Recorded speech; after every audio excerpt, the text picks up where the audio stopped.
Esto es Mente en Blanco, donde analizamos los mecanismos del audiovisual y la relación entre la forma y el contenido. ¿Qué tal, Noel? Muy bien. ¿Qué tal tú, Blanca? ¿Qué Mm, novedades? Pues ninguna, vengo con la cabeza vacía, me he olvidado de todo en agosto. Además que he dormido fatal hoy, pero bueno. Empecemos de vuelta a ver. Muchas gracias a nuestros oyentes por estar ahí. Gracias sobre todo porque hay muchos comentarios que son de gente que nos dice que está aprendiendo cosas y al final creo que eso tiene un valor que no tienen, ¿no? Que simplemente estemos aquí explicando chorradas que pueden ser más o menos entretenidas, pero que alguien nos diga que ha aprendido algo es muy guay. Sí. ¿Y hoy de qué vamos a hablar? Pues de la película que anunciamos en el último programa hemos cumplido, porque podría ser que no, porque somos un poco. No somos, bueno, yo al menos no soy mucho de planificar las cosas y cambio de idea muchas veces, pero es la película que dijimos de la que hablaríamos. Angst, que es una película de 1983 de Gerald Karg, no sé cómo se pronuncia esto, tú creo que Gerald, sabes más alemán que yo. Gerald Carl. Vale. Pero bueno, es austriaca. Que una cosa que me ha pasado estos días, que escuchando, yo que sé, podcasts y opiniones de otra gente sobre la película, no un poco para ver qué explicaban, todo el mundo todo el rato estaba diciendo alemana, alemana, y digo, pero que no es alemana. Se notaba que todos eran estadounidenses los que hablaban, ¿no? Que Austria no es lo mismo que Alemania. No, no es lo mismo. Y además es una película que tiene mucho que ver con la idea de lo que tenemos del cine austriaco, ¿no? Haneke y este tipo de cosas oscuras que pasan en sótanos. Esto es el cine austriaco un poco, ¿no? Y esta película un poco es como no sé si decir la pionera, pero sí, porque en esa época en Austria se hacía más cine de algún modo político, digamos, o sea, más abiertamente político, Porque más esta tiene muchos realista. elementos políticos Sí, también, ¿no? a ver, viene de un caso real y creo que es un comentario político, ¿no? En cierto sentido, pero bueno, es también una película que entraría más dentro del thriller o el terror. No sé si decir terror, porque realmente es una película de terror, pero no juega con ninguno de los elementos clásicos. A nivel de cómo está construida, es muy diferente de una película de terror clásica. Pero a mí me da mucho más miedo este tipo de película que las de fantasmas o cosas de tan más fantásticas. Hay escenas violentas y están rodadas de una manera muy realista, pero si sois gente que estáis acostumbrados a ver cine gore, no es una película para nada gore si la comparas con otras cosas, ¿no? Que han venido después. Sí. Primero tenemos que empezar por decir que Gerald Kalk era el director de un festival de cine y de una revista que no estaba haciendo películas realmente, pero era lo que quería, hacer películas. Y conoció de casualidad a Ripzinski, que es una persona de la que vamos a tener que explicar quién es aquí, Zbig Ripzinski. Esto tampoco sé cómo se pronuncia, pero... Voy a probar mi polaco. Zbig Rybczynski. A ver, igual yo empiezo explicando una cosa más personal que me pasó a mí cuando vi esta película por primera vez. No sé, yo no me fijé al principio en los créditos, en los nombres que salían, no me fijé por lo que sea. Y me pasé toda la película pensando, pero ¿quién ha rodado esto? Porque es la cosa más loca que he visto a nivel de cámara, vamos, en mi vida he visto una cosa así. Y al final cuando salió el nombre de Ripzinski, claro, dije, hostia, claro, Ripzinski. Porque Ripzinski, me imagino que en el cine mainstream no es un nombre tan conocido, pero es un realizador de cine experimental, videoarte, que es muy famoso. O sea, yo creo que es de los más famosos que hay. Sí. Y claro, cuando vi el nombre al final en los créditos, digo, vale, ahora tiene esto todo el sentido del mundo. Porque no solo, o sea, Ripzinski hace cine experimental, pero con un componente técnico muy importante. La mayoría de sus películas son experimentos técnicos de alguna manera y creo que eso ostras, está aquí totalmente. Claro, cada uno de los experimentos que hace es básicamente o para inventar una nueva tecnología o para darle una vuelta de tuerca a alguna tecnología existente pionera, ¿no? A mí con Ripzinski también me pasa una cosa porque, o sea, algo personal. Tú también tienes una historia personal sobre No la voy a contar, Ripzinski, es pero demasiado personal. pero, no, yo tengo una que sí puedo contar. Que, a ver, aquí cuando yo era pequeña era muy difícil acceder a este tipo de cine. O sea, no, lo que hace Ripzinski son cortos experimentales y esto no, o sea, esto no, ni lo ponían en la tele, ni lo ponían en el cine, ni lo ponían en ningún sitio. Pero aquí había un programa que todavía existe de televisión que se llama Metrópolis, Claro. que es, digamos, sobre arte contemporáneo, cultura contemporánea. Y yo una vez cuando era pequeña, tampoco sé cuántos años tenía, a lo mejor no era tan pequeña, pero bueno, el caso es que un día yo pillé de casualidad el programa de Ripzinski y ponían la película de Steps Uf, y flipé. O sea, yo creo que eso fue la primera vez en mi vida que vi cine experimental, la película de Steps de Ripzinski. Steps es la escena, la famosa escena del acorazado Potemkin, pero con unos turistas que están visitando la escena de la película y es todo, es un croma y un juego entre, bueno, los turistas visitando la película de Einstein, no sé, o sea, vedla, si lo podéis encontrar por ahí por internet, vedla. Pero luego tiene otras películas más cortas y quizá la más conocida es Tango, seguramente la más conocida es Tango. porque Tango ganó un Oscar. Ripchinsky de alguna manera, aparte de innovar tecnológicamente, siempre le gusta mucho esta idea del compositing y de la sobreimposición o la doble exposición, según hablamos en analógico o en digital, porque él trabajó en todas las tecnologías posibles. Y tiene también ese concepto de la continuidad, que eso también creo que es algo que podríamos destacar. Esta noción de, o plano secuencias, simulando un plano secuencia, pero la noción de que la cámara va narrando sin cortes y moviéndose, acompañando a los personajes 20 minutos o 5 minutos, lo que sea que dure ese cortometraje. Estos continuos, esta noción de una unidad espacial, pero que no necesariamente es una unidad temporal, porque hay saltos de continuidad entre una cosa y otra a pesar de la fluidez del movimiento y de la continuidad de la cámara, cosa que es muy interesante porque generalmente pasa al revés. Sí, y bueno, el caso es que es el co-guionista de aquí, pero también es el cámara. Y también es el Y montajista, que sí, el es montajista importante. también. Y bueno, y se ve que esto yo lo he visto en una entrevista con Carl, que explica que conoció a Ripsinski en un momento dado porque él tenía el festival, ¿no? Y se conocieron, se llevaron bien, lo que sea. Y dijeron, pues, ¿por qué no hacemos una peli juntos? Creo que igual tendríamos que hablar de otra persona más, que es Hermann Greusenberger, Sí. que es uno de los actores que sale en la película. Hay una escena de una cafetería que se repite 2 veces en la que hay un señor leyendo el periódico. Este es Hermann Greusenberger, que era un tío que además era mecánico y fue quien construyó todos los cacharros que se inventaron para rodar la película, que se inventaron cosas bastante alucinantes. Pioneras, completamente. Y sí, totalmente. O sea, porque realmente cuando ves la película, a ver, quizá vista desde ahora no es tan sorprenderte porque ahora se pueden hacer muchas virguerías digitalmente, pero hay muchas cosas que realmente estás viendo la película y es como, es que no me explico, no me entra en la cabeza cómo rodaron esto. Claro, y después los escuchas hablar a ellos y lo entiendes perfectamente, ¿no? Y Cal quería hacer una película sobre un caso que en ese momento en Austria fue muy polémico, de un asesino que en un permiso, que no era ni siquiera que lo habían liberado de la cárcel, era como el permiso antes de liberarlo de la cárcel para que arreglase papeles, buscase un trabajo, un poco estas cosas. En realidad el concepto es bueno, era pionero. El problema es que cogieron el caso equivocado para hacer la prueba Sí, de... bueno, soltaron Le salió el tiro básicamente, por la sí, culata, a un vamos. tío que a la hora ya estaba asesinando a más gente.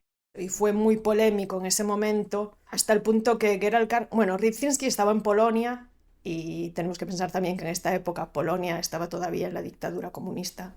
Sí, aparte estamos hablando en 1983, es la época en la que el movimiento de Solidarity, el sindicato este de Solidarity empieza a tener mucho más auge, está un poco sacudiendo los cimientos del gobierno comunista que había en Polonia en esa época, se declara una ley marcial, impiden que nadie salga o entre al país y lo primero que él quería hacer en ese momento era irse, llevarse a su familia.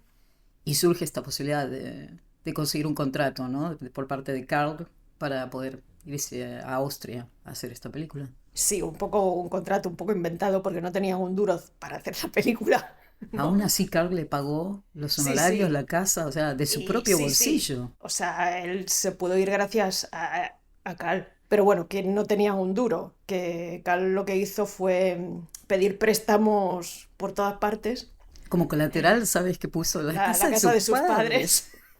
Dios mío, si le salía mal la película, dejaba a los padres en la calle. Bueno, Que le el caso es salió que la mal, película eso es le lo salió peor. mal, sí. Pero bueno, y que de hecho costó unos 400.000 euros de la época, que era, o sea, en los años 80 era mucho dinero.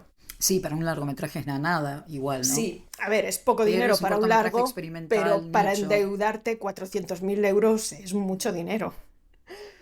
Pero bueno, ellos tenían esta idea, consiguieron más o menos el dinero, Cal lo consiguió el dinero, pero les pasaba una cosa, que ellos querían un poco basar la película en este caso, pero como era un tema muy tabú, era imposible conseguir información. A ver, sabían lo que había salido en los periódicos, pero a nivel más, hablando con policía, los psiquiatras o cosas así, era absolutamente imposible conseguir información sobre el caso.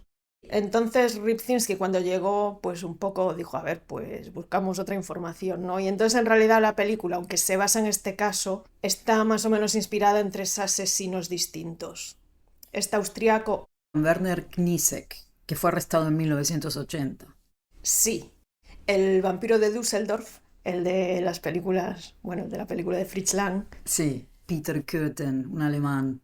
M, el vampiro, es de 1931 y creo que lo atraparon y ejecutaron a Köthen en el año anterior. O sea que también cuando estaban rodando esta película, todo el mundo estaba hablando del caso de M, el vampiro, ¿no? Hay como una analogía ahí unos, ¿cuántos años? Unos 50 años después.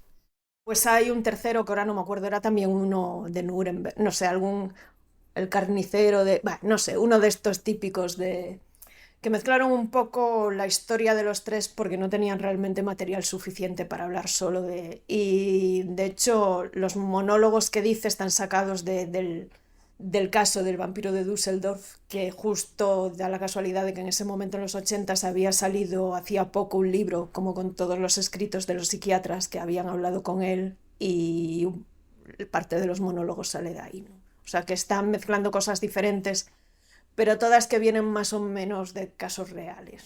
Casos reales y de mente de psicópatas, ¿no? Sí. Cuando ellos dos estaban diciendo, bueno, no tenemos el concepto, vamos a hacer esta película sobre Werner Kniesek. Sabemos lo que hizo, pero no tenemos ni idea de lo que pasa por su cabeza. Entonces, Ripchinsky dice, bueno, veamos qué podemos hacer técnicamente y luego pensemos con esta tecnología qué podemos contar. Una cosa importante es que Ripzinski, esto se lo he escuchado decir en una entrevista a él, es que él dice que solo le interesa hacer películas si puede hacer algún experimento extraño. Entonces ya para empezar no podía ser una película que estuviese rodada normal con todas las comillas que queramos ponerle a esa palabra, ¿no? Formalmente tenía que tener algo especial porque Ripzinski no hubiera hecho una película estándar.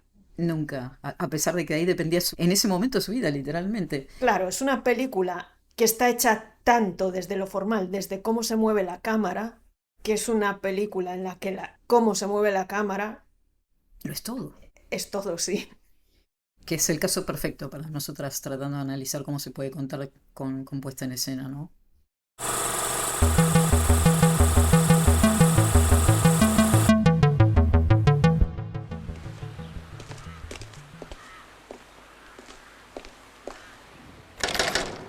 Cuéntanos brevemente la trama, qué es lo que sucede en el film. Pues tenemos a un personaje criminal que el típico que desde pequeño lleva toda su vida entrando y saliendo de la cárcel por cosas varias, cada vez más graves, y en un momento dado, pues que ya lleva unos años en la cárcel, pues por buen comportamiento, etcétera, deciden que igual pueden probar a liberarlo, ¿no? Y por otro, están los psiquiatras, lo típico de, ¿no? Que creemos que este tío lo podemos soltar porque, bueno, cosas varias. Y la película es básicamente todo el rato siguiendo a este tío, bastante en tiempo real, no es que pase en hora y media todo lo que pasa, pero lo seguimos bastante en tiempo real. Volviendo a esta idea de Ripchinsky y su pasión por la Sí, continuidad, y ¿no? sale, pues nada, sale de la cárcel y lo primero que hace es buscar a quién puede matar y un poco deambulando por ahí, porque es todo, no es un criminal que planee las cosas, es más un impulso incontrolable, pues se encuentra de casualidad por ahí una casa que parece abandonada, bueno, al final es un poco home invasion también en algunos sentidos. Y bueno, mata a una familia que vive allí, tres personas, ¿no? Una madre y dos hijos. Y ya está, o sea, la trama es simplemente esa. Claro, y eso es lo que hizo tan polémico el caso. Más allá de que viene desde pequeño matando animales y demás, menos de 14 años tenía cuando acuchilló a su madre. No murió, su madre lo acuchillaba, pero bueno, casi.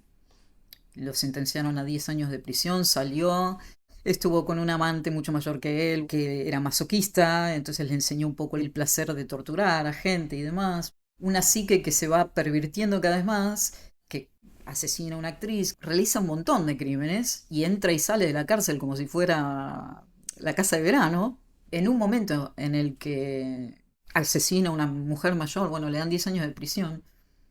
Pero lo interesante es que en el momento del juicio es una persona que claramente, yo te lo estoy contando así, claramente tú entiendes que tiene un problema, que es un psicópata, que es muy serio, que no es una persona que puede vivir en sociedad sin un tratamiento adecuado y tal vez nunca pueda volver a reinsertarse en la sociedad, pero los psiquiatras que consultaron con este tipo todo el tiempo estaban diciendo que el tipo era completamente racional, que sabía exactamente lo que estaba haciendo, que planificaba estas home invasions, porque el objetivo de él no era necesariamente robar, porque de hecho el dinero nunca le interesó, el objetivo era tener gratificación sexual a partir de la violencia, a partir del asesinato, a partir de la tortura.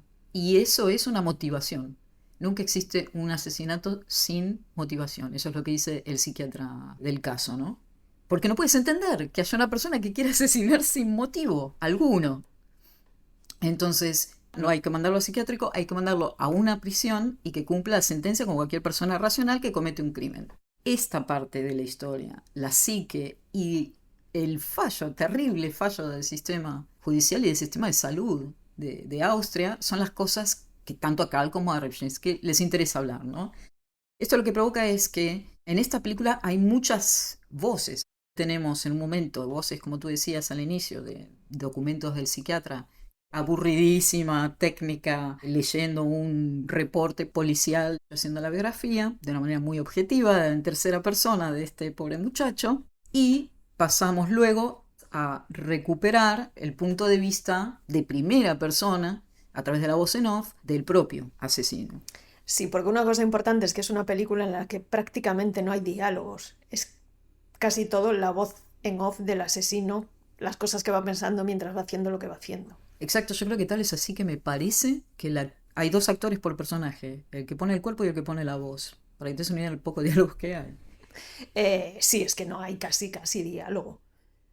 Porque está toda Y doblada, es todo foley, claro, con los aparatos que tenían, el ruido, las indicaciones, toda la gente moviéndose alrededor, imagínate que no podían usar sonido directo. pero creo que eso, a ver, por ello, por ejemplo, yo odio bastante las pelis de voz en off, pero aquí funciona, porque creo que hay una tensión todo el rato entre estás viendo algo totalmente inexplicable, porque, no, o sea, cualquier persona no se puede explicar que alguien haga algo así, o sea, no existe manera racional de explicarlo, pero al mismo tiempo estás escuchando la voz en off todo el rato que te está explicando por qué lo está haciendo, ¿no? Y es una tensión muy extraña. Con una apatía, Sí, con un sí, como si te estuviera distanciamiento, pero es explicando muy cualquier cosa interesante así. porque en realidad creo no te explica lo que está Es haciendo. un poco el monólogo interior de lo que él está pensando, ¿no? Pero hay un No. distanciamiento, porque lo que él está contando no tiene mucho que ver con lo que está pasando y tú estás saltando siempre, que a eso iba, el punto de vista de la cámara. Hay tres puntos de vista de cámara por los sistemas que utilizo para filmarle cómo está puesta la cámara, que son tres puntos de vista distintos en la misma película y están cambiando y saltando de uno a otro todo el tiempo. Y tú como espectador, no sé si a ti te ha pasado, Blanca, pero es imposible entender exactamente con quién tienes que identificarte, porque si me tengo que identificar con este tipo, evidentemente no puedo. A ver, la mayor Es parte muy del confusa y tiempo, alienante la sí. película. Que es justamente como está el personaje, confundido y alienado. Funciona Sí, porque de hecho perfectamente. la mayor parte del tiempo estás con él, porque la cámara lo está siguiendo prácticamente todo el rato. A veces hay algún plano subjetivo desde su, ¿no? Cuando está asesinando a la chica, hay algún plano subjetivo, pero también hay Muy planos, pocos subjetivos. Y de hecho, hay muy cuando hay pocos, un plano pero subjetivo, generalmente se rompe la subjetividad y ves la cabeza de él que se mete delante de la cámara. O sea, te quiere poner en la piel de él, pero no quiere que seas él.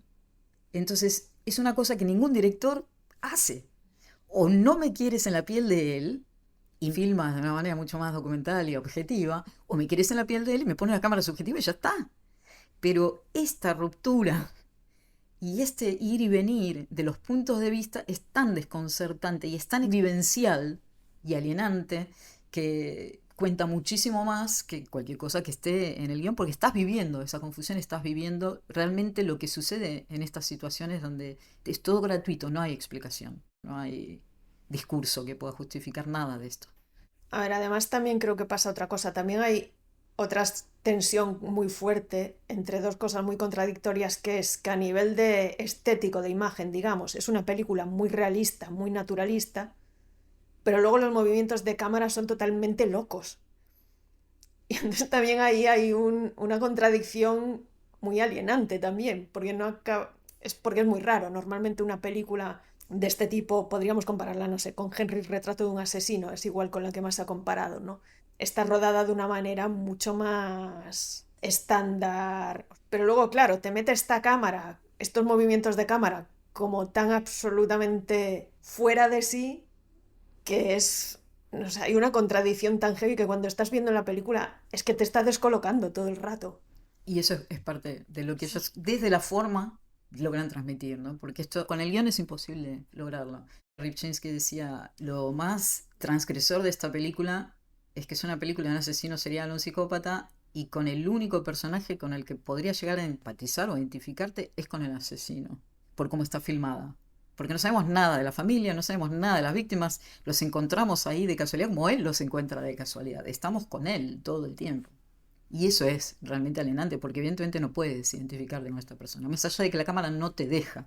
Yo creo que hay estos tres puntos de vista, tal vez hay alguno más que has visto tú, Blanca, pero No. tenemos ese punto de vista de los rigs, que ya nos vamos a meter técnicamente. Los rigs son estas construcciones para colocar la cámara que pueda tener mucha libertad de movimiento, generalmente estructuras que se adosan dentro del espacio o al cuerpo mismo del actor, que es lo que sucede en algunos de estos casos.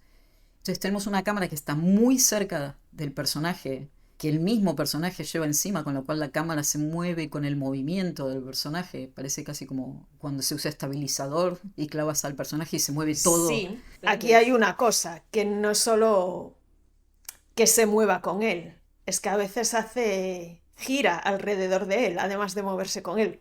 Que eso es ya... Es Sí. extraordinario, lo vamos a explicar técnicamente cómo lo resuelve, pero a veces estamos enfrentados a él, lo estamos viendo de frente, que en realidad ya veremos que tampoco es así. A veces lo estamos viendo de espaldas para poder ver desde el punto de vista de él. Y todo esto en el mismo plano. Y Sí, todo esto sí. mientras camina. Sí, sí, hay como travelings circulares a veces con él caminando, pero él lleva encima la cámara. Entonces estamos con él porque nos movemos con él. Es imposible no estar con él. Estemos mirándole a él o estamos mirando desde el punto de vista de él.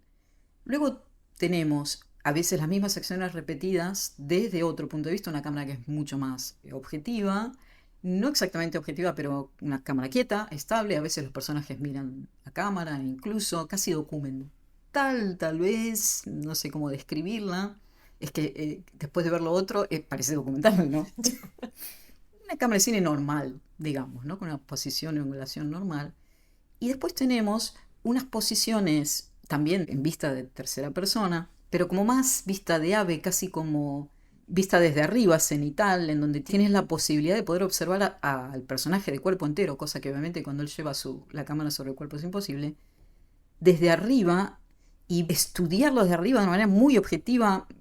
Alguien podría decir, bueno, desde la vista de Dios podría tener alguna carga de, no sé, de juicio, de no sé qué, o objetivamente como un científico viendo una rata en un laberinto en su laboratorio, porque es eso, es el movimiento instintivo de este personaje que ves que claramente que no sabe a dónde tiene que ir, ni qué hacer, ni por qué está haciendo lo que hace. Y el movimiento extraordinario de esta cámara que también cambia en altitud, cambia, ¿no? Desde lo más alto a casi nivel de calle, que técnicamente cómo resolvieron esas cámaras. Bueno, hay dos cosas. Hay algunas que es la cámara colgada de cuerdas entre árboles, por ejemplo, entre dos puntos altos, con, bueno, con contrapesos, poleas, porque obviamente si cuelgas una cámara de una cuerda, allí sale cualquier cosa, ¿no? Tiene que estar estabilizada de alguna manera. Y luego hay otras tomas más altas que son grúas normales y corrientes de la calle, o sea, no grúas de cine. Grúas de Que alumbrado público. sí, sí, que Ripzinski que se subía allí con el señor gruista y le decía pa' aquí, pa' allá. Mira, no lo había pensado, pero es un poco como él, nosotros y Dios, ¿no? Pero claro, Sí. a eso voy, ahí está. Entonces, el problema es que la cámara te pone los tres puntos de vista. Eso es lo que aliena tanto. No sé si recuerdas en el primer asesinato de esta señora mayor,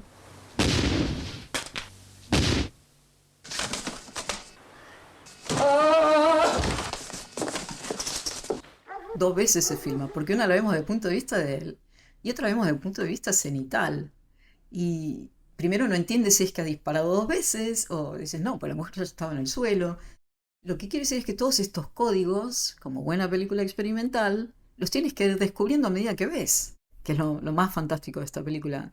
Y a partir, creo yo, de esta noción de, vale, cómo podemos alienar a nuestra audiencia y tratar de explicar esto desde estos tres puntos de vista, de como sociedad o como un nivel meta que pueda analizar esta situación, desde el individuo, nosotros aquí como espectadores en el cine y desde el propio asesino serial. Sí, lo más heavy de todo esto, a mí me parece que es una película que está rodada sin mirar a través del visor. O sea, toda la película, porque no hemos comentado el tema de los espejos aún. Bien, cuéntanos de los espejos.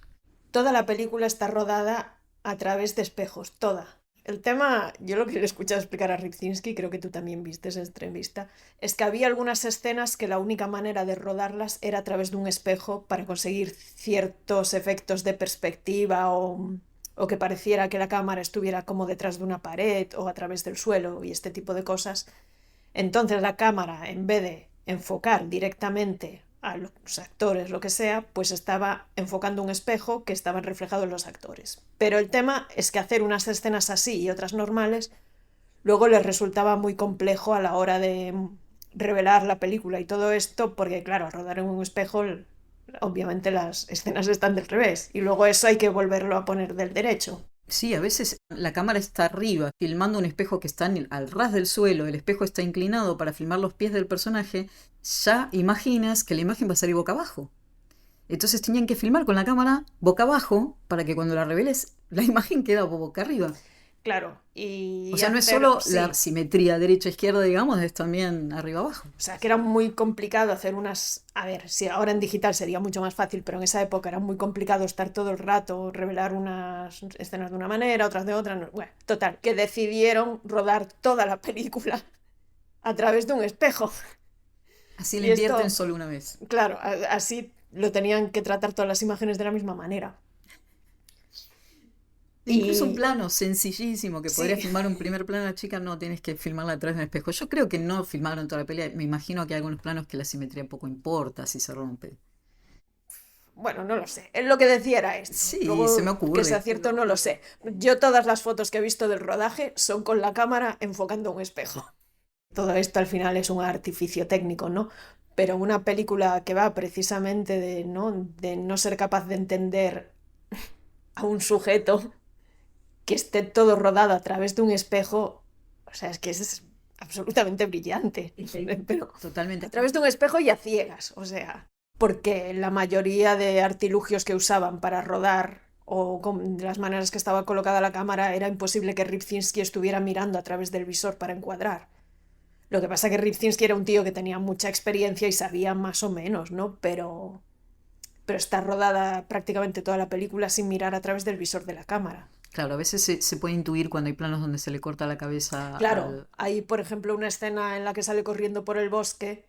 De hecho, yo he visto una entrevista con el actor explicando cómo rodaron eso y llevaba él el cacharro de la cámara sujeto, que era la cámara, bueno, una especie de flotador con la cámara sujeta, la cámara enfocando hacia arriba, un espejo encima de la cámara, el tío corriendo con... Pero luego había también la parte de la otra cámara que es colgada, bueno, la misma cámara sería, no creo que tuvieran dos cámaras, colgada de cuerdas, pero claro, tenían que calcular más o menos, ¿no? Por eso hay planos en los que de repente está corriendo y se sale del plano o se le corta la cabeza, porque realmente lo repitieron varias veces, pero, o sea, es muy difícil calcular exactamente si no estás mirando a través de la cámara lo que estás Sobre todo si está corriendo a toda encuadrando y velocidad que el no, personaje. claro, en medio de un bosque con el personaje corriendo. Obviamente, como espectador, tú no sabes que está filmando a través de espejos porque es No, una no, cosa a que lo ver, aprendes investigando a no, posteriori, a mí ¿no? esto, vamos, yo cuando le escuché explicar esto me sé, madre mía. O sea, porque está, a ver, tú notas como espectador que ahí hay un trabajo de cámara extraño que no has visto nunca en ningún sitio. Pero cuando estuve viendo, o sea, las entrevistas con ellos y me enteré de cómo habían rodado de verdad, pensé, ¡buah! Es todavía mejor de lo que pensaba esta película, entonces ya.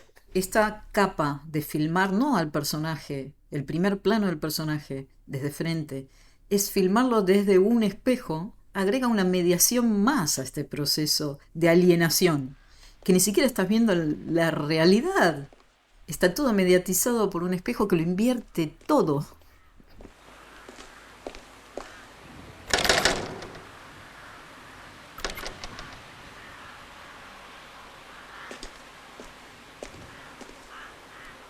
Empezamos con este personaje caminando. Esto ya lo vemos un poco alienado. El actor es, la verdad, Sí, ya tiene una cara particular el actor. Erwin Leder.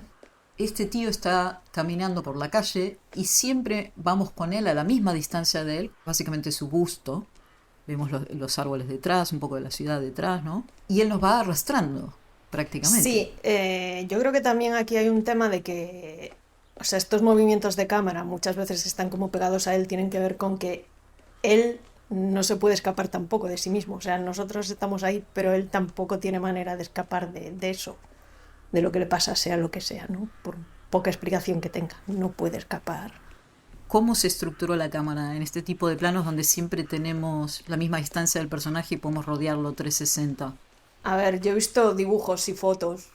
Es como una especie, eso sí, como un flotador salvavidas que lleva en la cintura y ahí está sujeta la cámara, un poco una especie de Steadicam, por decirlo de alguna manera. Lo que pasa que no es el fotógrafo mirando hacia afuera, es la cámara colocada sobre el propio actor.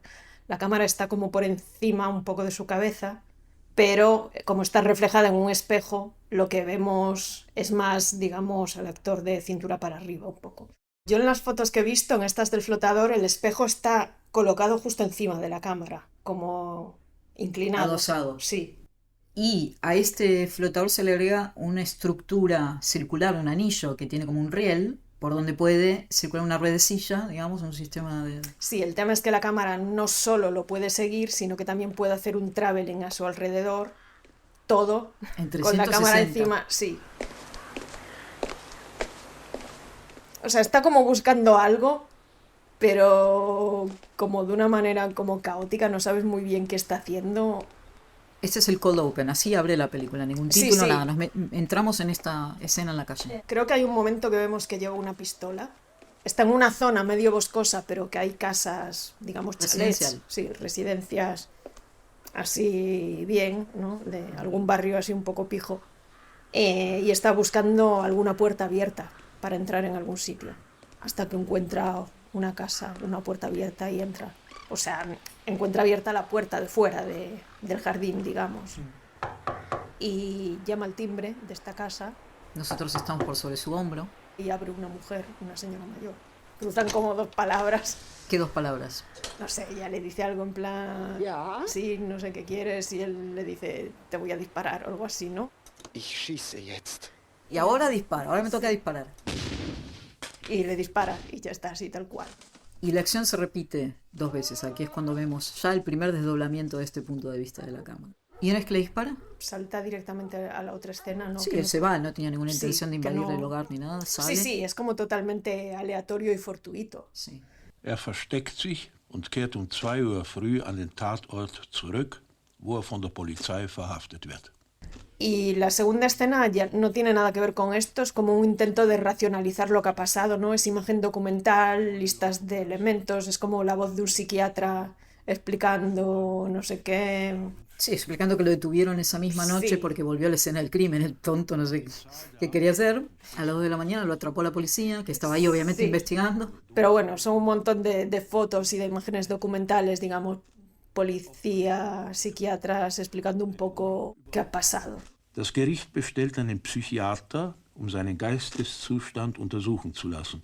Diesem Psychiater schreibt er folgenden Brief. Hay un momento en que la cámara, bueno, se acerca como mucho a una foto de su cara y entramos como, no su mirada, como intentando entrar en su cabeza para entenderlo. Y el psiquiatra mientras va explicando, pues sí, eso, Como un documental, sí. con fotos de pobre Leder, el verdadero actor de pequeñito ahí. Serán sus padres, no sé, en un momento aparece con gente Sí, mayor, algo así, no sé. representando la infancia de este psicópata, bueno, pobre. Y después de esta biografía narrada en tercera persona, que es interesante porque la estamos viendo desde un espejo, sobre todo cuando hay escritos y demás, ¿no? La carta, la imagen tiembla. Sí. Y dices, ¿por qué diablos está temblando la imagen? Si es una cámara fija filmando un papel. Está temblando porque están filmando desde un espejo. Una vez que este médico da esta explicación clínica de la infancia de este muchacho, ¿qué pasa? Aparecen los créditos. Un mensaje basado en hechos reales. Y la grúa esta de alumbrado público que empieza a moverse por los tejados de la prisión.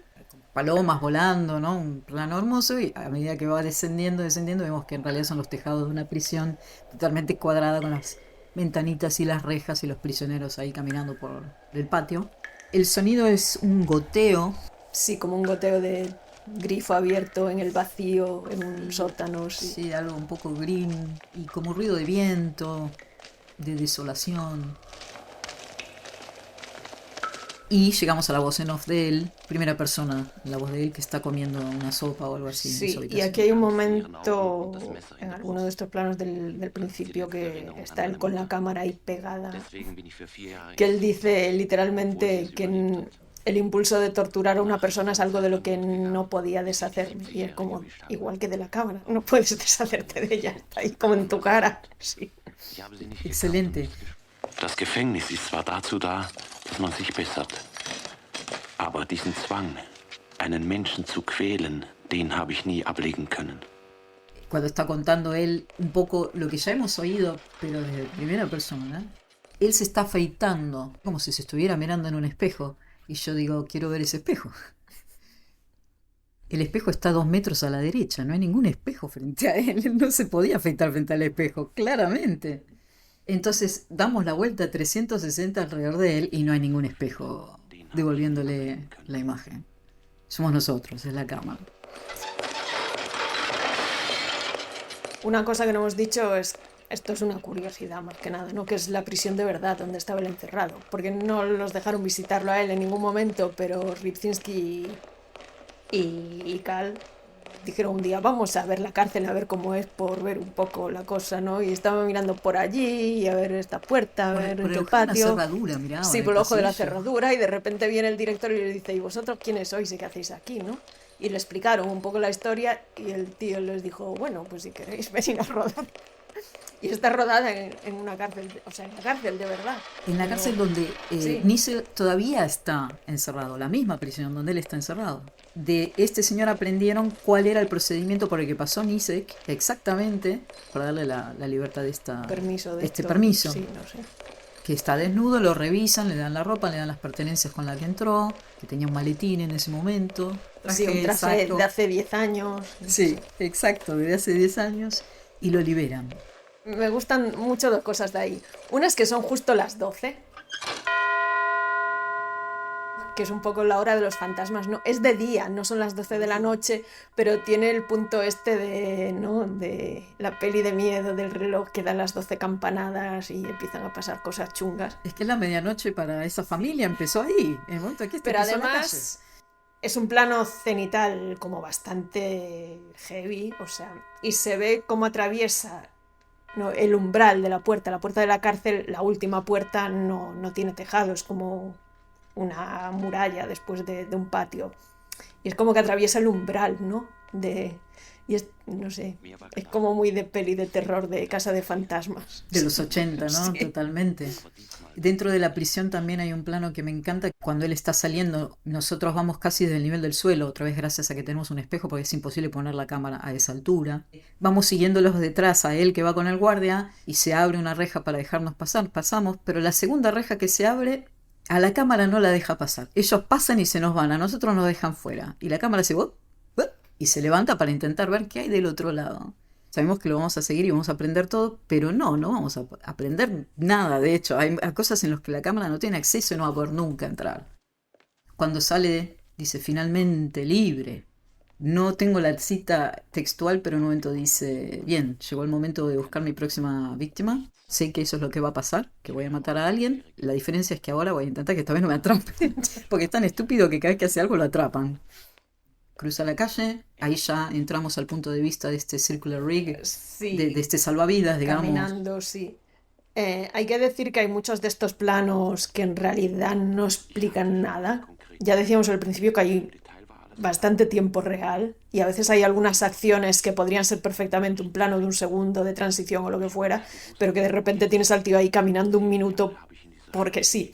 O sea, es un plano un poco largo para ser simplemente caminando, pero hay un momento en el que cruza la calle por cualquier sitio, sin semáforo ni nada, los coches que están pasando se tienen que parar, es como que está totalmente fuera de la realidad y de las normas sociales básicas. Pero es también muy curioso que los coches no pitan ni nada. Es como que es tan extraño, ¿no? Que nadie entiende qué está haciendo este tipo ¿no? Cruzando la calle por aquí, por cualquier De alguna sitio. manera está reflejando también la actitud de la sociedad Sí, ante estas cosas, ¿no? Que no se meten, bueno, son cosas de él sabrá por qué hace lo que hace, sí. dejémoslo estar. Me parece muy bien que haya destacado esto. Aquí también, si mal no recuerdo, hay un plano en el que hay una grúa improvisada arriba de un coche, desde la propia calle, para poder verlo a él de cuerpo entero, porque si no, con el rig no lo puedes ver. Sí, y bueno, y lo primero que ve por la calle es una cafetería, como en una gasolinera, y se mete allí directamente en la cafetería esta. Da sind tatsächlich zwei gesessen. Sie waren noch ziemlich jung, aber das wäre schon gegangen. En la cafetería hay dos chicas jóvenes y guapas. Sí, con minifaldas. Sí, todo el rato estamos como viendo el culo y las piernas de las chicas. Pero hay además un plano en el que está su cara como delante en una esquina, las piernas de las chicas detrás y detrás el otro señor que está en el bar que tiene un periódico abierto que pone guerra. Ese plano también es como... Pero bueno, es una cafetería cutre de gasolinera que solo hay estas dos chicas, la camarera y un señor mayor leyendo el periódico. Que el señor este es el que construyó todos los cacharros para la película que lo decíamos antes. Y por primera vez escuchamos música en esta escena, que la música es de Klaus Schulze, el de Tangerine Dream. Bueno, estuvo en varios grupos, pero el más famoso es Tangerine Dream. Que también es curioso que este personaje acabara haciendo la música para esta película. Y por lo que he escuchado es que Karl, el director, escuchaba mucho este tipo de música en esa época y un día de casualidad en un festival conoció a Schulze y se lo propuso y él le dijo que vale. Y que además decía Karl que ellos pensaban que estaban haciendo una película que no iba a querer ver nadie y que iba a quedar ahí como en el olvido, pero que el Schulze le dijo desde el principio, esta película va a ser una película de culto. Y ahí fue el que tuvo más visión de todos, ¿no? Pero bueno, eso, que es música de sintetizador. También un poco Carpenter, peli de terror de los 80, tiene ese punto. Primero se sienta como en una mesa de espaldas a ellas, pero luego se levanta y se sienta en la barra, como para verlas. Y está todo el rato pensando, uy, estas chicas, vamos a matar a estas chicas, pero estoy en una cafetería, igual aquí me van a pillar muy rápido, si luego aquí, no sé, como un monólogo, mientras se come una salchicha, unos planos ahí, unos súper primerísimos planos. Sí. Comiéndose la Más salchicha. de Svankmajer que de Ripchinsky, sí, un poco sí. Porque es el ruido, ¿no? Este de la masticación. Y bueno, y aparte bastante, no digo pornográfico, pero la salchicha tiene un grosor significativo y vemos los labios de él metiéndose la salchicha, obviamente la termina despedazando. Pero eso cortando con los ojos o la cara preciosa de las chicas que lo están mirando ahí a la distancia. Sí, en el bar hay como una tensión extraña, ¿no? Es como que las cuatro personas que hay ahí lo están mirando como este tío, no, sí, hay algo raro, no sé. Bien, creemos que ha aprendido algo en la prisión, ha aprendido que no lo tienen que atrapar. Y dice, esto es demasiado arriesgado, voy a buscar un lugar más recóndito. Sale al final... Y bueno, se mete en un taxi, ¿no? Un taxi rojo. Sí, con la mala suerte de que la conductora es una mujer. Que ya ves tú cuántas taxistas habría en Austria en los años 80, no lo sé. Pero no creo que hubiera muchas. Y en el taxi hay también, ¿no? La taxista va conduciendo, pero está mirando como a través del retrovisor, como que ve que está haciendo algo raro, no acaba de entender qué está haciendo, ¿no? Y hay un momento... ¿Por qué se está desatando los cordones? Sí, los pero cordones de los le zapatos. llevan 15 minutos desatarse unos cordones. Sí, lo está haciendo de una manera como muy sospechosa, ¿no? Como intentando... Es un idiota. Es totalmente. Pero... sí. Sí, probablemente el asesino sería más inútil que ha habido nunca en el cine también, ¿no? Es un milagro que haya matado tanta gente. Pero bueno, que al final la tía empieza a ponerse nerviosa de verdad, ¿no? Y se da la vuelta y le dice, pero... Frena el coche de un frenazo. Por alguna razón el coche empieza a tocar la bocina solo, como si se activara la alarma. Se da vuelta y dice, pero ¿qué es? Lo enfrenta a ella, a él, y él es que se estaba enredando el cordón en las manos para acogotarla a ella. Vemos unos planos muy bonitos. Sí, para estrangularla. Desde la sí. nuca, sí, acogotarla, perdón. Y el tipo le coge un ataque de ansiedad y sale despedido, corriendo. En cuanto ella lo enfrenta, se deja la maleta de atrás, sale corriendo por el bosque. Sí, aquí vuelve a salir música y aquí es una escena de estas donde la cámara está colgada entre los árboles y él va corriendo y es como que él entra y sale, ¿no? del encuadre. Esta soga realmente tiene un ángulo, una pendiente para que la cámara no solo se mueva lateralmente, sino también suba o baje, o sea, es un movimiento más complejo. Y ¿no? también esta secuencia a mí me parece curiosa porque es muy de peli de terror, ¿no? Con el sintetizador ochentero, el tío corriendo. En el bosque. Muy de slasher en el bosque, pero no es la víctima, es el asesino el que está corriendo. Y es otra vez la idea de esta, ¿no? De que como que no puede escaparse de sí mismo. No. Sí, en un momento él dice, tengo miedo de mí mismo. Sí. Ese es el punto. Creo que va alternando entre el rig, el salvavidas este que tiene alrededor del cuerpo, Sí, y este punto de vista de tercera persona, digamos. Finalmente ha cruzado todo el bosque, llega a la carretera del otro lado, se detiene a coger aire, se pone los cordones. Y empieza a buscar una casa. Pues se encuentra una casa muy grande, con un jardín. Cuando él va caminando al ritmo de la música, Para cuando encuentra la casa, sí.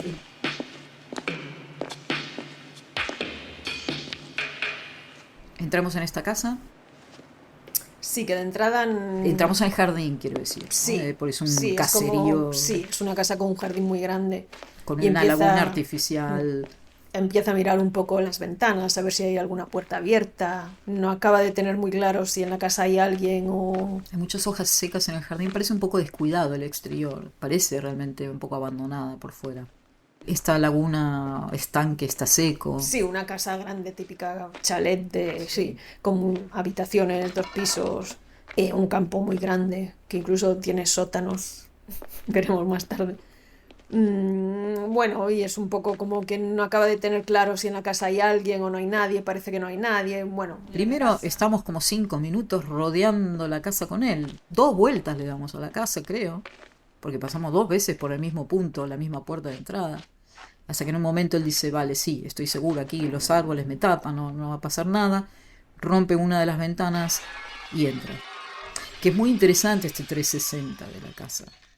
Porque este 360 no lo hacemos desde el punto de vista de él. Tenemos un punto de vista más objetivo. Lo podemos ver a él casi de cuerpo entero. La cámara no está con él. Pero vamos con él, lo estamos acompañando y hacemos este rodeo.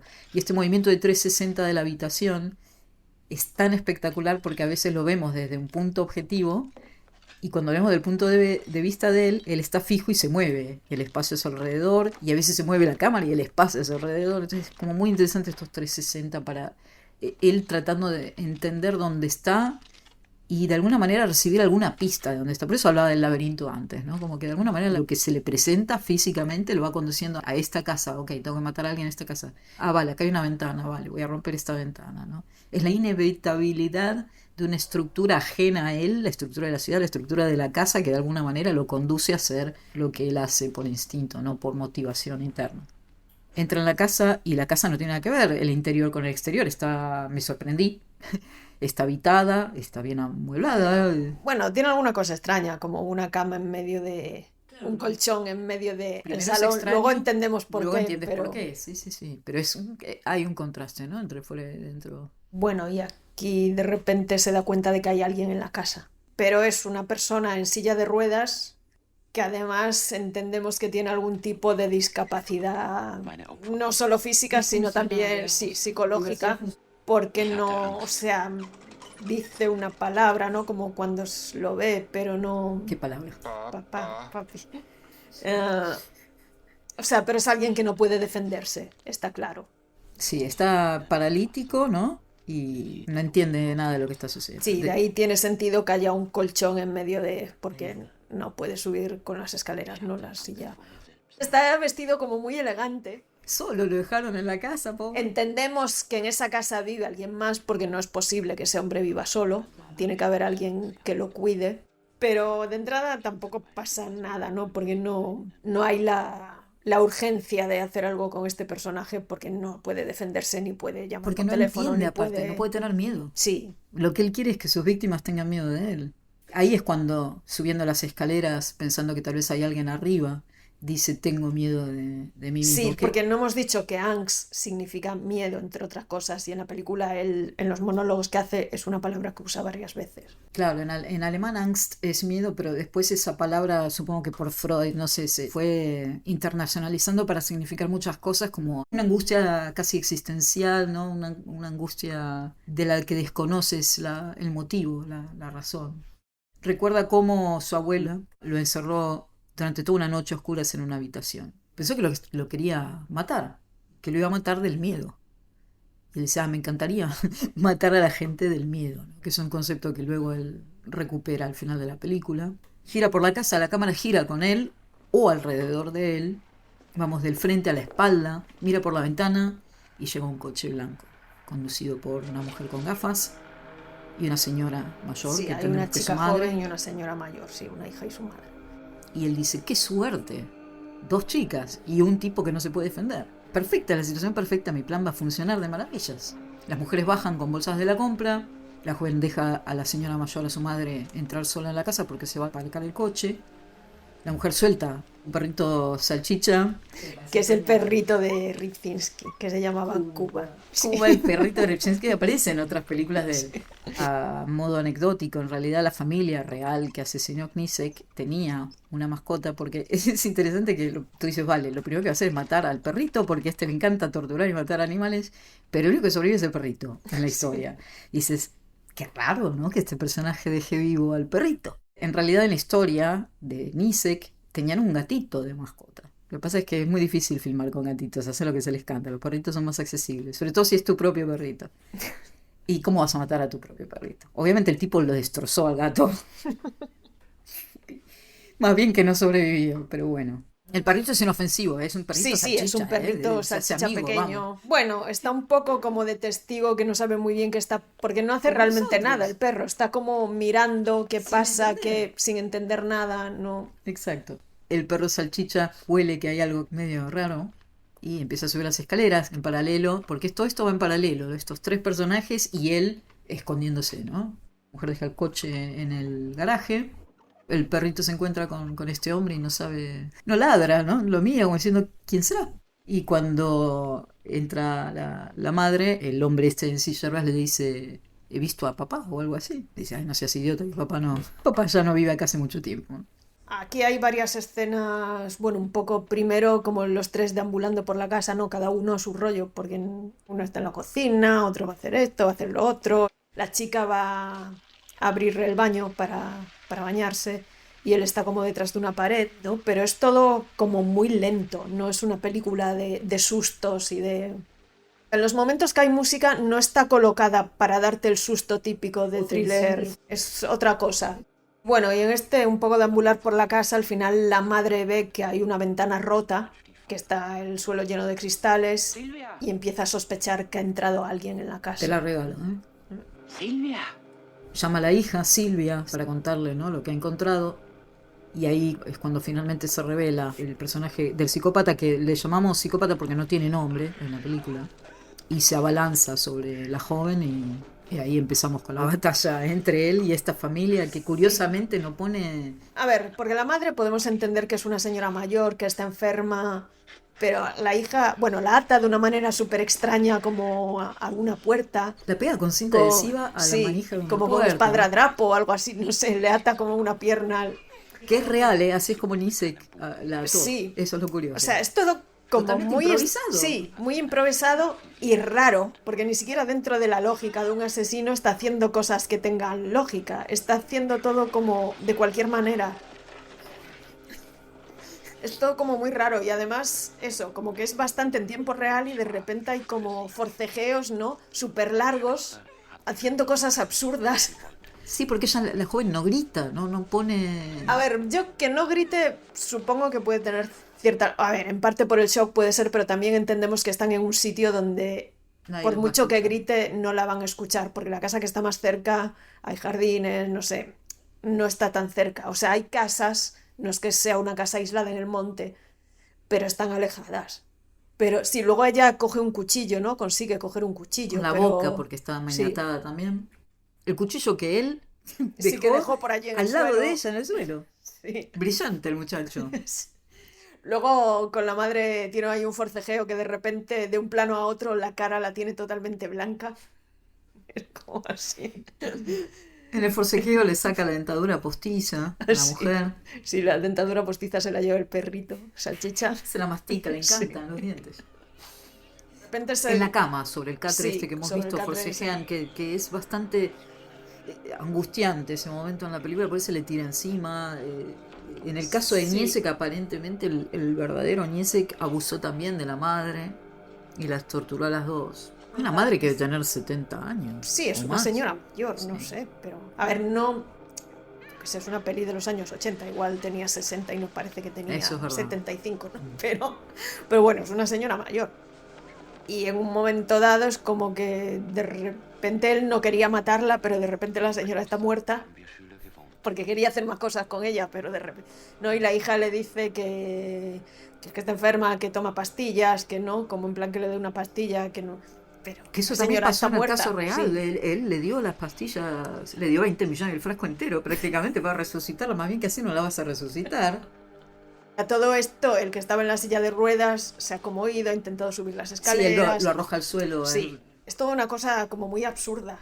Ahí es cuando viene este momento, porque la volví a ver tratando de identificar si había realmente planos subjetivos desde el punto de vista de él. Hay muchos planos subjetivos desde las víctimas, en donde la Sí, pero cámara también- tiembla sí. y lo vemos a él. Pero en ese momento en el que él está ahogando a esta mujer mayor ahí en la cama, vamos desde el punto de vista subjetivo de ella al punto semi-subjetivo de él. Ahí es cuando digo que de repente desde el punto subjetivo vemos la cabeza de él que sale, se desprende, se desdobla de la cámara. Y lo que pasa es eso, que se encuentra con que la mujer no reacciona y él dice, esto no es mi plan. Está pasando todo muy rápido. No, yo quería divertirme un poco con esta gente y quería que esta mujer viera cómo maltrataba a su hijo y a su hija. Tengo que resucitarla para que pueda ver la parte buena de todo esto, pero bueno, eso, de manera. La sienta en la silla de ruedas y dice, no la puedo resucitar. La empuja, la silla de ruedas se vuelve, no sé qué, y la madre queda de pie, Sí, como entre la silla y la pared, sí. apoyada contra la pared, ¡tac! Y rota así, como en un stop motion, rota así como casi mirando a cámara, y quedó de pie. En ese momento en que vemos el plano en que este hombre empieza a ascender arrastrándose las escaleras, escuchamos la voz en off del psicópata diciendo, recordaba cuando su padrastro le dio un palizón tan fuerte que no se podía poner en pie, tuvo que arrastrarse hasta no sé dónde. Pero esto es lo que yo creo que es interesante. Si me hubieras contado esta historia mientras yo estoy exactamente viendo a este hombre deslizarse, entiendo que me quieres hacer identificar porque la relación entre lo que cuento y lo que estamos viendo es directísima, más directa no puede ser. Pero este testimonio empieza antes y cuando llegamos al hombre que se arrastra, creo, está desplazado. O sea, la identificación no es inmediata, obviamente se hace igual, pero no es inmediata. Cuando él ve por primera vez a este hombre y dice, este hombre me hace acordar a mi padrastro, me encantaría ahorcarlo, lo que sea, ¿verdad? Pero cuando él lo está ahorcando, no estamos escuchando eso, estamos escuchando otra parte. Entonces todo el tiempo hay como este distanciamiento entre lo que él potencialmente podría estar pensando en ese momento y que se relaciona con lo que está haciendo. Hay como un desfasaje temporal entre la voz en off y A ver, la acción, Sí, que es muy alienante también. sí, pero yo creo que también está hecho porque yo creo que toda esa voz en off no intenta explicar lo que él hace. Exacto. Lo que intenta decir es que por mucho que se estudie la psiquiatría o lo que sea, este tipo de... Nunca vamos a entenderlo, o sea, no tiene lógica y no... O sea, no tiene ni lógica ni tiene solución. No sé si la tendrá algún día, si la psiquiatría avanzará hasta, pero... No digo que lo justifica, pero sí de alguna No, manera al revés. Yo creo que no lo justifica. No. Que lo que está diciendo es que es imposible de justificar eso, que da igual. O sea, sí, no... pero también está sentando antecedentes que yo creo que un abogado utilizaría esos argumentos justamente para aligerar la sentencia. Sí, O sea, bueno, son y al final argumentos. son los argumentos que usaron para soltarlo y por lo que está pasando ahora esto otra vez, ¿no? Ese distanciamiento es como decir, sí, pobre, te da pena pensar que ha pasado una noche entera ahí, pero distancia la causa, si es que podemos entender eso, la tortura de su padrastro como causa de lo que le está haciendo ahora, del efecto que la tortura de ahora. Esa distancia que se rompe en la falta de sincronía entre la voz en off y lo que está pasando, está muy bien lograda de una manera muy sutil, de una manera, formal.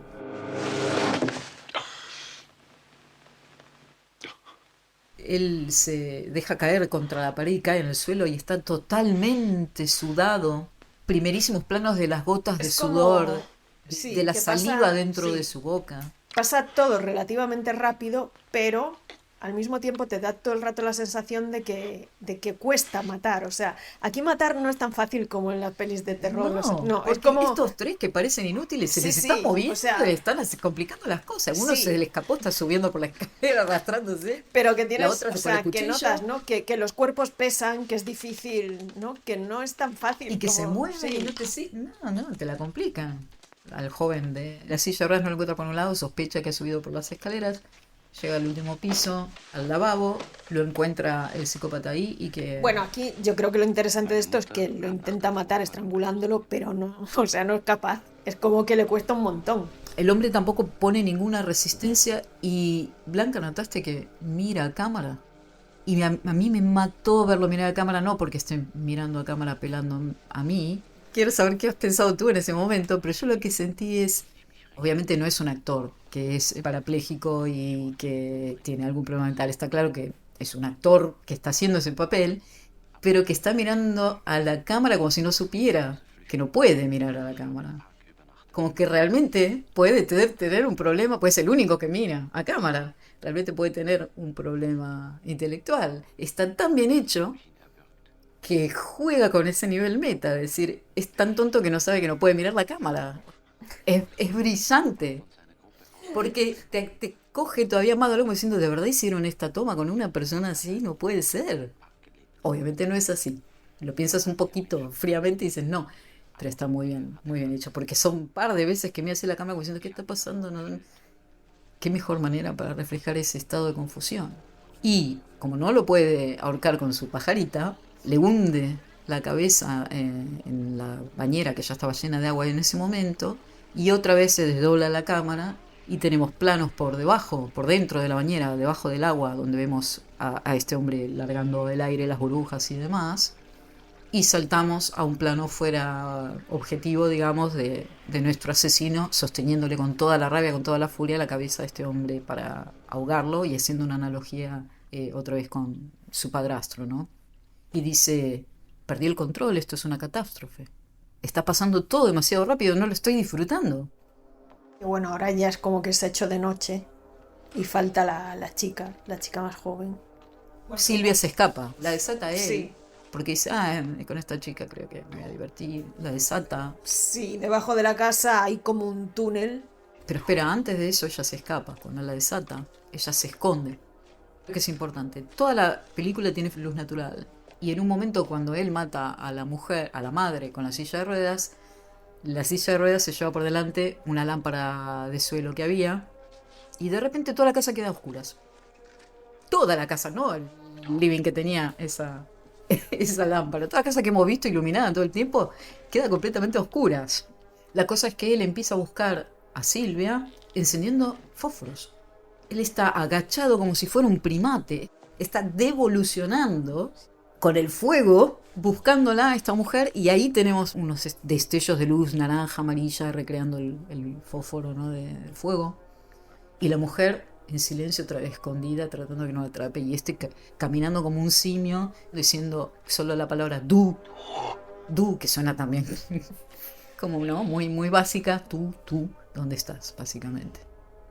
Finalmente la encuentra porque ella quiere escapar, y ahí es cuando la detiene y la lleva a este túnel que está por debajo de este lago artificial. Sí, es como... No es un sótano, es literalmente un túnel de cemento que está como debajo de la casa. Y en donde podemos escuchar gotitas Sí. que intuíamos desde el principio. Sí. Hay una pelota rodando, el perro por allí, como... Jugando. Sí, jugando. Bueno, y el asesinato de esta última es como el más... Es el más brutal de todos. Es muy gráfico. Sí, es muy gráfico, tarda un rato, es como que... Y la sangre, he leído esto, no sé si es verdad, que usaron sangre de verdad de cerdo. Me lo creo, Me lo es creo. perfecta. Porque no parece sangre de esta de colorines de... Sí, sí. O sea, es un buen rato y es... O sea, que de verdad sientes que... Como que cuesta matar, que no es un slasher de gore, que es una cosa mucho más incómoda. La mata a cuchilladas, no sé si Sí. lo hemos mencionado. Y él con cada embestida de su cuchilla, ¡plac!, le salta un chorro de sangre que le baña la cara, ¿no?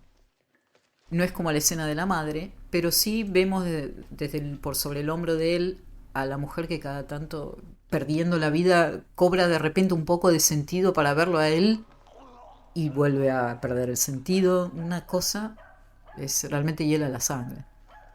Y en un momento hay un plano subjetivo desde el punto de vista de ella, en donde la cámara está manchada de sangre y lo vemos a él un poco cubierto por estas manchas de sangre en la lente.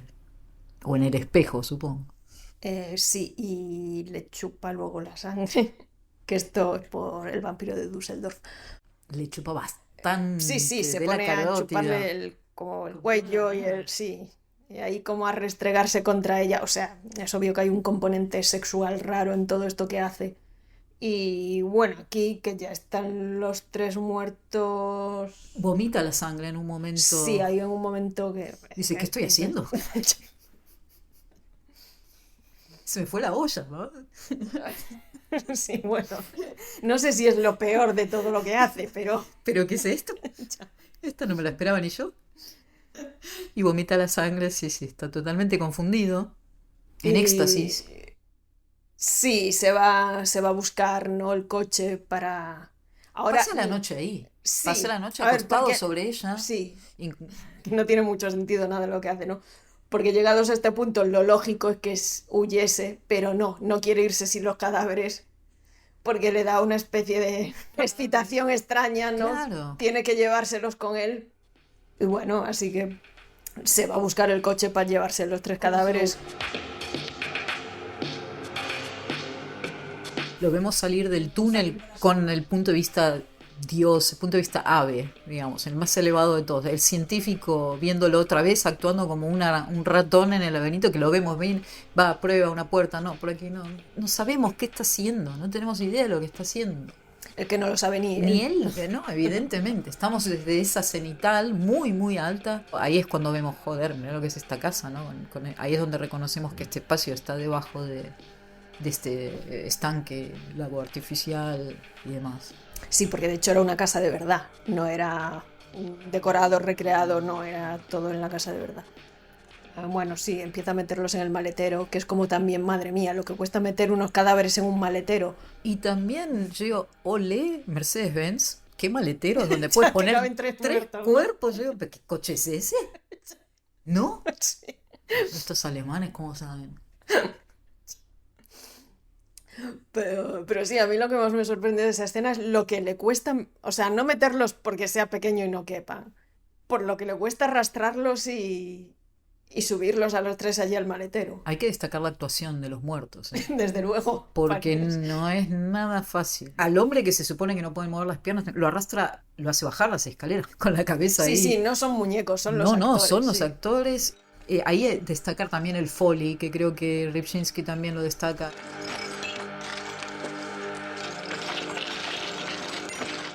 Insisto que no hay sonido directo, que todo esto está hecho en postproducción, y el artista de Foley es el artista que ve la película y tiene ahí todos sus instrumentos y hace el ruido del cristal, el ruido, los pasos, ¿no? Y hace todos los sincros. En 2 o 3 pasadas de la película te hace toda la banda sonora. Dice que es tan bueno el tío que cuando hizo Steps lo contrató y se lo llevó a Estados Unidos. Entonces cuando lo vemos que lo arrastra por los cristales, el ruido del cristal arrastrando ese cuerpo, restregándolo contra el cristal, y empieza a bajar las escaleras, capum, capum, capum. Impecable los actores. Yo me imagino que a la señora mayor en algún momento la bajada de escaleras, sobre todo que no le vemos el rostro, la habrán sustituido por otra, pero quisiera creer. Espeluznante, realmente. Mete los 3 cuerpos en el coche. Todo esto es un plano secuencia. La cámara está fija desde el otro extremo del túnel y tenemos una vista perfecta de lo horrible que es ese espacio, la luz al final con el coche y el baúl abierto esperando los cuerpos, él ¿no? arrastrando los cuerpos y metiéndolos todo en un plano fijo, digamos. Podemos ver los 3 cadáveres y él colocando los cadáveres en el maletero. Sí, y sale en el coche y... Que el problema es que está lleno de sangre la primera vez que se sienta en el coche. Está completamente cubierto bueno, de sangre. sí, vuelve al baño a limpiarse un poco, busca ropa, pero no encuentra como ropa de hombre y se pone como una chaqueta blanca como para irse de, no sé, de novio a una boda o algo así. Una chaqueta de frac. Pero en cambio la camisa no se la cambia. Que no, esto... La camisa es totalmente llena de sangre y Sí. él la tapa con el petticoat con este... Sí, luego está en el coche y ve como que tiene las manos también llenas de sangre y busca por allí y se pone unos guantes que encuentra. Que eso es real. El Nissick lo atraparon con estos guantes negros. Cuando lo vieron comerse la salchicha con los guantes negros, la gente del bar dijo, esto es muy raro. ¿Qué es? Este tipo es medio raro. Es una de las cosas que lo delató, los guantes negros. Bueno, sí, encuentra en el coche hay unos guantes negros, hay unas fotos también de la familia. Como que no siente nada, es como que no, acaba de matar a esa gente y mira la foto como, pues muy bien. Y como es, no sé, un asesino muy desastroso, pues lo primero que pasa es que casi atropella a unos niños que están allí cruzando para ir al cole. Otro coche allí parado, los vecinos le empiezan a gritar. O sea, nada más salir. Ya pegó mal la curva. Ya mal, sí. Y bueno, coge, se va a toda velocidad, pero estos vecinos llaman a la policía, obviamente, ¿no? Y bueno, termina en el mismo bar donde empezó. Donde curiosamente están las mismas chicas, el mismo señor, Entendemos que es la vestidos misma todos hora que el igual. día anterior, sí. Porque tiene la misma ropa, ¿verdad? Pero el periódico es distinto. Ah, ¿y ahora cuál es el titular? Ahora en vez de War pone Pax. Ah, se viene el final. Sí. También me chocaba un poco porque en realidad el periódico que está leyendo es alemán. No sé por qué ponía War. Pero Pax lo miré, digo, en alemán significa algo. No, pero bueno, es no latín. es. Sí, paz, pero he leído que también se usa como rendición. Claro, claro. Y bueno, eso que entra en el bar, pide una salchicha. La salchicha es mucho más pequeña que la del día anterior. Qué curioso. Pero sí, hay la misma gente. Y Pero él que- tiene los guantes. Sí, tiene manchas de sangre. Si ya el primer día que fue se lo miraban raro, pues hoy se lo miran más raro, ¿no? Y el perrito El perrito está se en va el con coche, él. sí, está allí fuera ladrando porque está encerrado en el coche. Y entonces él sale con el plato de la salchicha y va a darle la salchicha al perrito salchicha. Y es como- Cuando él sale, todos salen. Las otras 4 personas que están Sí, la en la camarera cafetería y los salen 3 con clientes, sí. él. Porque evidentemente notan que hay algo Sí, porque extraño. notan que hay algo raro. Y son los testigos, ¿no? De lo que está sucediendo cuando llegan los coches Sí, policías. entonces, sí. Otra vez volvemos al 360. Los policías hacen 360 alrededor del coche un par de veces. Para tomarle la matrícula, para ver un poco el estado del coche. Y luego la cámara también, ¿no? Empieza como a recorrer, a coger el coche de distintos puntos de vista. Paneos también desde dentro del coche. Porque el momento se mete en el coche, cuando le está dando de comer al perrito. Y la excitación de este diciendo ahora los policías se van a morir de miedo cuando vean los cadáveres. Los voy a matar del miedo. Y bueno, sí, que abre el maletero y bueno, porque no tiene papeles del coche, no tiene nada. Y al final pues abre el maletero y ven allí los 3 cadáveres. Nosotros no los vemos. No, Gleich werden jetzt alle zu Tode erschrecken. Alle haben jetzt Angst vor mir. Ich bin berühmt. Y dice, soy famoso. Obviamente acá hay como un chimichurri de motivaciones de un montón de gente que hace todas estas cosas por motivaciones muy, muy distintas. Y se las atribuyen todas a él. sí. Sí, pero al final ninguna tiene sentido, ¿no? Ninguna. Como- No. Aquí hay enseguida una grúa que se va hacia arriba y voces de los psiquiatras intentando otra vez explicar lo que ha pasado. Que dice, el paciente hizo todo de forma consciente, estoy parafraseando, con el fin de obtener satisfacción sexual o satisfacción física, es perverso, sádico, pero la perversión no es una enfermedad mental.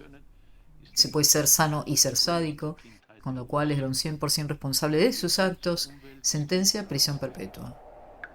y de hecho está en prisión perpetua, no ha ido a un hospital psiquiátrico ni mucho menos, sigue en la misma prisión. ¿Y qué pasa al final? ¿Cómo sigue la película? Bueno, con la grúa esta que sigue subiendo, subiendo y subiendo, escuchando una gota cayendo, ¿no? Igual que cuando sale de la cárcel por primera vez, la gota como cayendo en el vacío. Los títulos de crédito, a medida que la cámara, con este punto de vista de ave, de científico, de todas las cosas que podamos decir, sube y nos enseña un poco la ciudad. Este pequeño incidente dentro de la ciudad llena de coches, vaya a saber qué hay en los maleteros.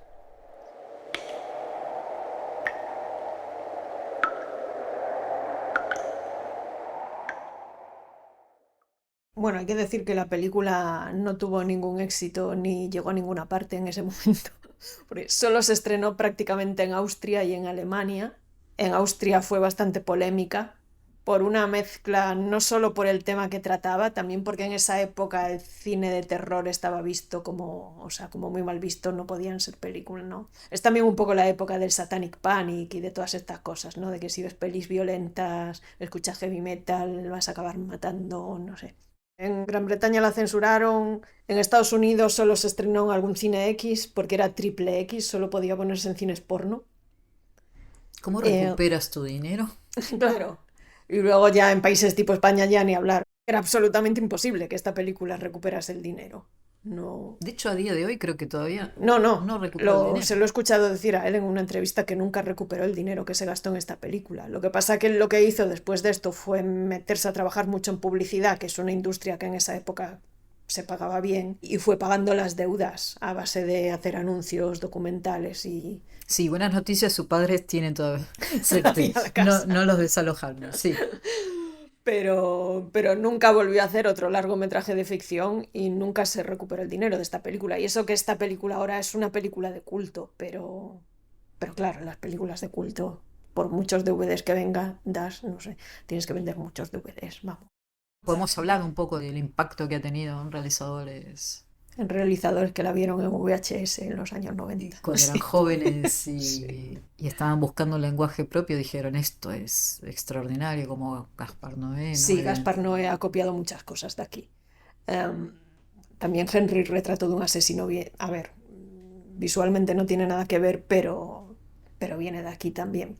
Pero bueno, sí, yo creo que en general toda la generación de directores más de la quinta de Gaspar Noé que han hecho, más los europeos, ¿no? Sí. Porque al final Estados Unidos, Hollywood, Es que no se enteraron hasta que no la relanzaron. pero sí que es obvio que es una película que ha influenciado mucho el nuevo extremismo francés, ¿no? Y estas cosas. Y bueno, Haneke viene de otras cosas, pero el cine de Haneke tiene mucho que ver con esto. Totalmente. Ulrich Seidel y toda esta Sí, gente. en Austria, Mami, ¿no? Y este tipo de cine austriaco que es terror, pero que es como muy crudo y... Sí, este tono tan particular, que eso solo Austria puede hacer este tono. Esta sensación tan extraña de distanciamiento, pero a la vez una proximidad casi obscena, ¿no? Sí, sí, estas cosas ¿Cómo se puede turbias lograr? son solo austriacas. Sí, sí, sí. Hay una turbiedad Sí, que solo existe en Austria. No sé por magistral. qué, sí. Carl comenta que generalmente los psicópatas son los personajes más interesantes en las películas de asesinos seriales, porque nos fascina entender la psique de estos personajes. Pero ¿qué pasa cuando tienes un psicópata del cual no tienes ninguna información? ¿Cómo sostienes una película en la que lo más interesante no sea en sí la psique del personaje? Una película artística, no slasher, porque el Ya, slasher ya. tampoco le interesa mucho la psique. Pero... No, obviamente. Claro, es que no sé, porque estaba pensando incluso en las películas donde el psicópata es el protagonista, Aníbal Lecter o este tipo de personajes que en cierto sentido, no en todas, pero en algunas son el héroe, entre comillas, de la película. Es que no tienen nada que ver con esto, no sea thriller, sea terror. Porque una cosa que no hemos dicho es que es una película que si la tienes que meter dentro de un género sería el thriller o el terror, pero no satisface ninguna de las convenciones de esos géneros. Ahí está. Entonces es una película muy difícil de clasificar o de etiquetar, no sé. Es una película que te da angst. Sí, que da lo que promete, sí, ansiedad, miedo. de una manera física, porque no puedes apelar al raciocinio para intentar calmar. ¿Qué es lo que pasa con la angustia? Ellos hablaban de eso, queríamos que la película fuese una experiencia audiovisual. A ver, a mí esta película me gusta mucho, pero es que ya al enterarme de todo esto, es que me parece la mejor película para hablar de cómo a veces la técnica en sí, que es algo, ¿no? Que al final siempre es como la técnica, bah, ¿no? Las virguerías técnicas, a veces que Que son están ahí porque gratuitas sí, o, claro. pero es que aquí es que no hay, creo que haya mejor ejemplo que este para hablar de que a veces no son gratuitas y que a veces solo es posible hacer las cosas a través de la virguería técnica, ¿no? No sé.